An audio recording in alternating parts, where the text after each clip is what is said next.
What did it feel like to engage the enemy for the first time? First time of combat, Yeah. a lot of screaming and yelling on both sides. It's just a lot of screaming and yelling, you know. They're as afraid as we are, but it was either that or they'd be shot. No surrender until later. On Okinawa, they surrendered. Can you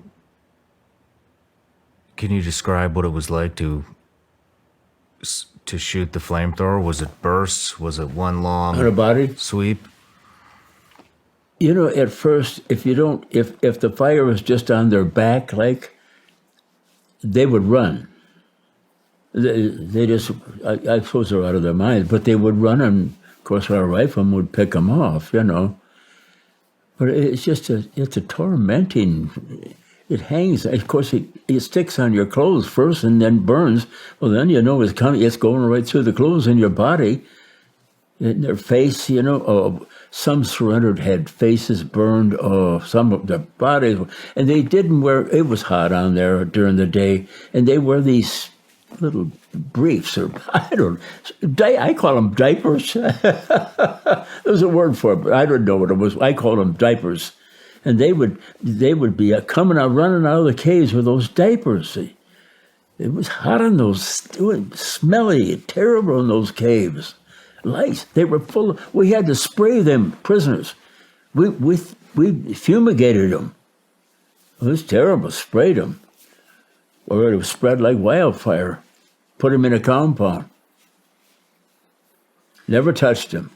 When you would shoot somebody with a flamethrower, how long would they be on fire?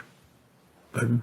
When you would shoot somebody with a flamethrower, how long would they be on fire? How long would the fire last? Yes. Like I say, if you're going to do burst, which you should, throw a burst, see what happens. Nothing, throw another burst, and then move on. But you wouldn't pull the trigger back until you emptied it, because you only got 15, 16 seconds. You're out. Yeah. You're gone. But if you do it in bursts, you got about 5 or 6 shots. That's not much, but when you stop to think, one shot could do a lot of damage. Yeah.